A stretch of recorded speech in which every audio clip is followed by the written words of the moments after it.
Hey folks, this month at our Life as Leaders or our Business Leadership School at theSapce, I want to talk about living an intentional life. If you want to win in life, half of the victory is achieved by making the decision to live intentionally. And you have half your defeat if you choose not to be intentional about how you live. Just a couple of thoughts that we're going to expand on May 1st. First of all is the whole thought that most people live their life in a reactionary state. In other words, they have a tendency to plod forward in life. They go from one thing to another.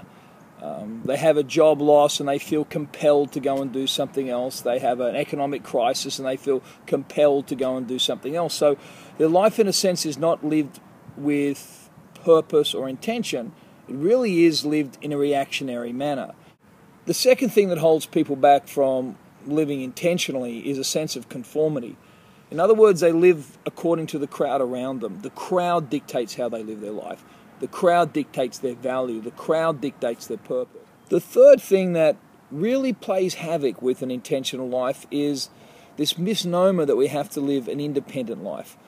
That our life, to be successful, cannot be interwoven with the lives or the success of other people. It's that sense of maverick that is espoused in Texas and also very much in Australia, that the maverick is the winner, the maverick is the champion, that I have to do it all on my own. And that limits you greatly. That limits you greatly from utilizing the resources that are naturally around you, those diamonds that are hidden in the own field of your life and your relationships. There's a great maxim that I've always lived by, is that your friends fund you. You don't make relationships with a capitalistic aim. You make relationships so that you can help other people, and in turn, you will always be helped towards your ultimate and greater good. The fourth thought on living an intentional life is the need for structure. People have come to believe that having a structured life is living a regulated life and a life without freedom, whereas I don't think that's the case.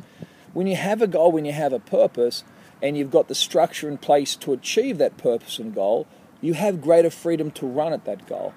And if you're going to live an intentional life, you need to be able to gauge where you're up to, what you're finding great pleasure in and great success in, and those areas that need to be addressed in order to ensure that you can achieve the goals that you've set for yourself.